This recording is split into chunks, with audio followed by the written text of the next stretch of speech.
Okay, on to the next in our series of porting these Vortec heads.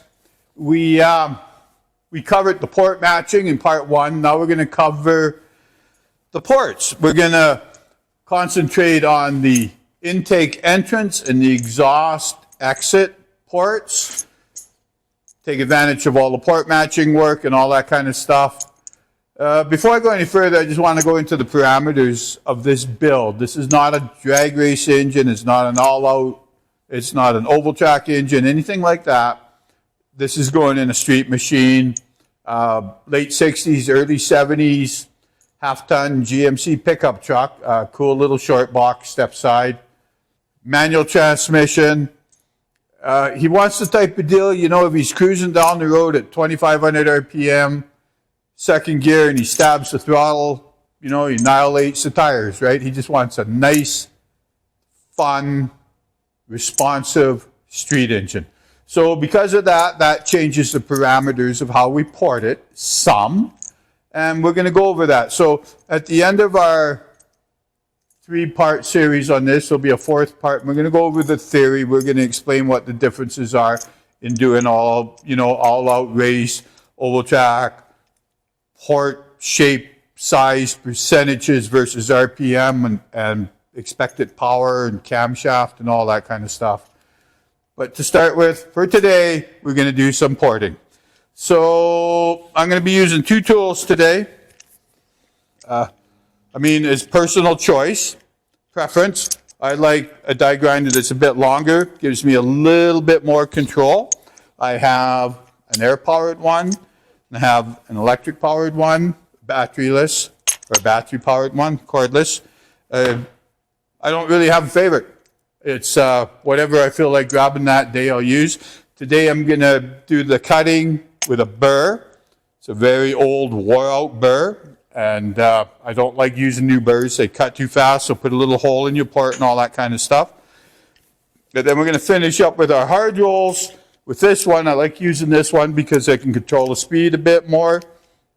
Them pesky little things you buy to screw your hard rolls on, they're always breaking, right? So all I do is I take a 1/4-inch lag screw, cut the head off, clamp it in my collet. Works like a charm. I can go buy 20 of them, 50 of them, whatever. As I break them, I just replace them. It's no big deal. You can carry on. You don't have to go buy another arbor. Okay, so, let's just get started. I'll show you how to do it. So in the first segment, we did the whole port matching thing, and we transferred them measurements onto our ports. We have a good amount of material, excess material on the intake, so we can match that up really nice. We're not going for maximum size here. What we want to accomplish is just a very smooth transition between the intake and the port. We don't want this hanging down. We just want that as smooth and straight as possible. What I've done here is we transferred them marks over, and I subtracted maybe a 1/16 of an inch. Basically, I'm going to square off the wide part at the bottom and come up, and then I'll grind the intake manifold to match that. And as you recall, we just drilled the little holes, held our gasket up there, so we know exactly when we put it together. We'll use these little guide pins to have everything lined up perfect. On the exhaust side, we did the same thing, matched up our ports to the headers. The header is marginally bigger than this, so we're not going to get into doing a whole lot of porting. What I'm going to do in here, low, is I'm going to get in here with my hard rolls, and I'm going to just polish it up so there's no carbon sticking and stuff like that. So when we get to the next part, we're going to deal with our throats and a little bit of work on our chamber, but more on that later. So I'm just going to show you now how I do it. I don't like to come in here and port one port completely and then do the next one. So what I'm going to do is I'm going to go in here and with my cutter, and I'm going to go in as far as I can. I'm going to get rid of any little rough flash casting that's in there, and then I'm going to bring it out and match to my scribed marks. So how I'll do it is I'll do this floor here, and then I'll do this floor here, and then the same on this head. Then I'll turn them over and get that part on the other port, and then I'll lay them upside down, and I'll do 1, 2, 3, 4, 5, 6, 7, 8. That's how I like to do it. That way I just kind of, exactly what I do on this port is fresh in my mind for this port, then this one and this one. Then when I flip them over, the same on the other 4. That's just how I like to do it. So I try to do this without blocking the way, so it's going to be a little awkward for me, but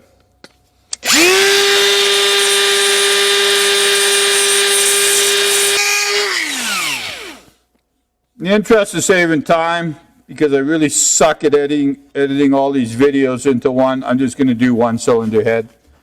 I'll go back and do the other one later. Got rid of that casting flash, and now I'm just going to match this up. One of the things you have to really be careful of when you're doing this is when you get into the corners. So you're moving and you're cutting so much, but if you stop there and start coming back this way, and then of course you're going to be doing the same thing on this end here, you're going to dig yourself a little bit of a hole. We want to avoid that at all costs. We don't want anything in there that's going to disrupt the airflow or anything that's going to increase the cross-sectional area of that and slow the flow, the speed of the air down.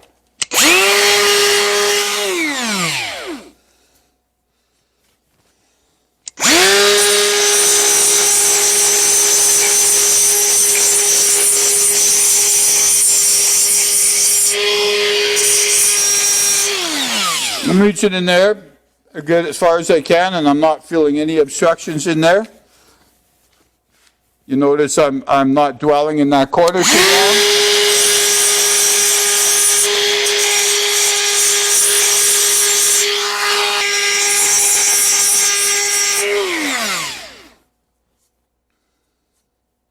So then what I would do is I'd go do the same thing on the other head. I'll just do the other head later.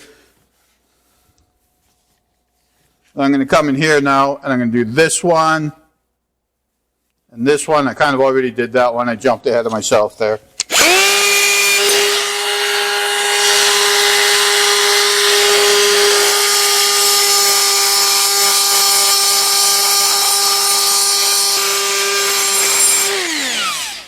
Now, because I had to take quite a bit more off of here, and this is not uncommon on these OEM heads, where there's shifting in the ports, they're not always identical. Some will require more cutting than the others. Right immediately behind this entrance, we have the push rod hump. Be very careful in there. You don't want to take too much out for a couple of reasons. First of all, it looks like you have a lower cross-sectional volume. Where that is, you actually don't.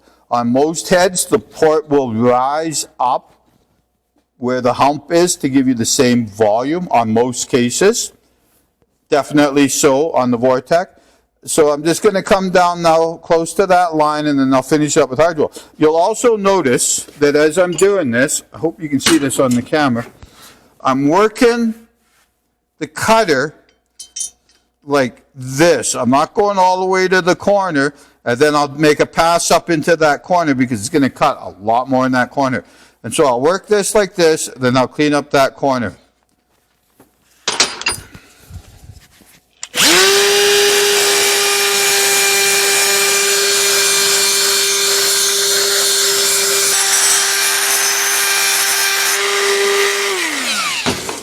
If it looks like I'm cutting a lot more off of this port and this port than I did this one and this one, you're correct, I am. When I turn this head over now and do this part, you'll see they'll be cutting more off of there. It's just where the push rod hump is required a little bit more. When I'm all said and done, my scribe marks that I have on here for all of this, these ports will measure with the caliper identical. So we'll just turn this over now.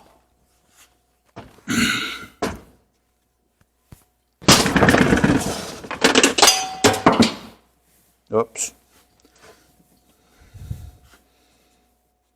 Okay.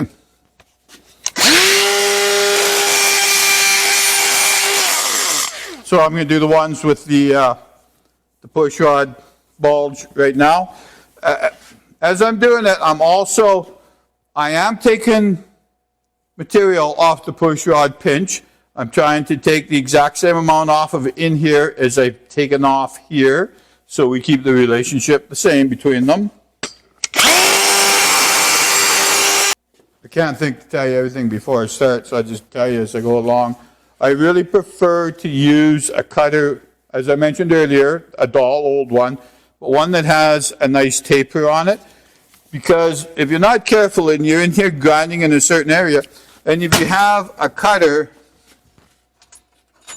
say like that, you could inadvertently be cutting a lot more off the back than you realize. So I like to have a nice tapered one.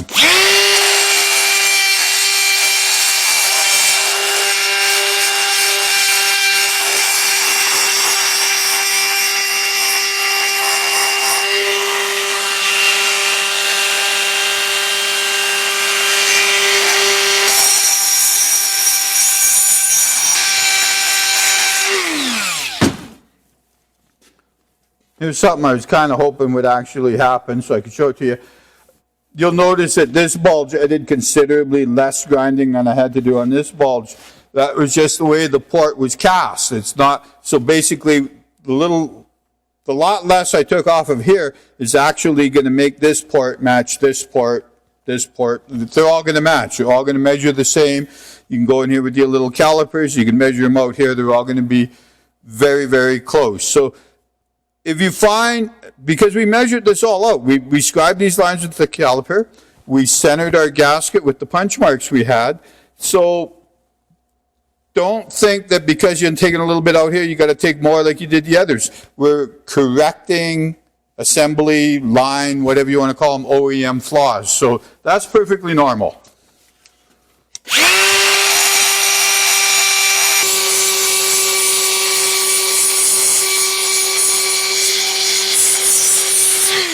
This one has a pretty nasty little misalignment in the casting molds, and so we have a pretty substantial ridge right there that I'm working out. Wasn't like that on any of the other ones.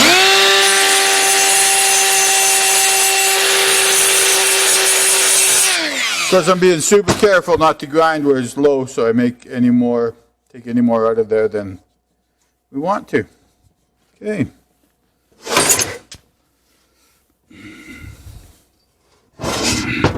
So now I'm going to move on to the floor of the port. Generally speaking, you hardly do anything on the floor. The air flows along the top.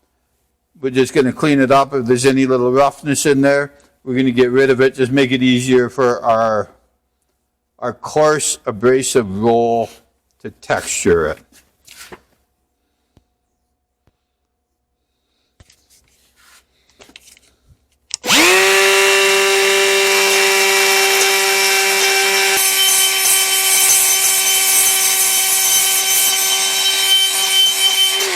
This one had a pretty nasty little casting lump in there. I'm also putting a proper radius on the corners as I get down there.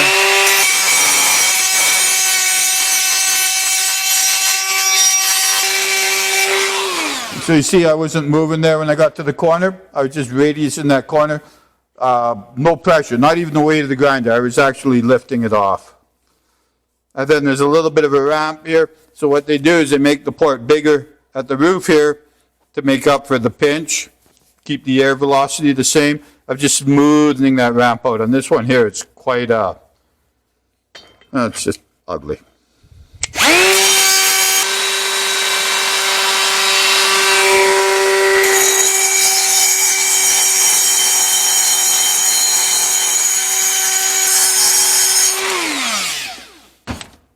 And that's it for the intake port. We're going to come back and polish them up.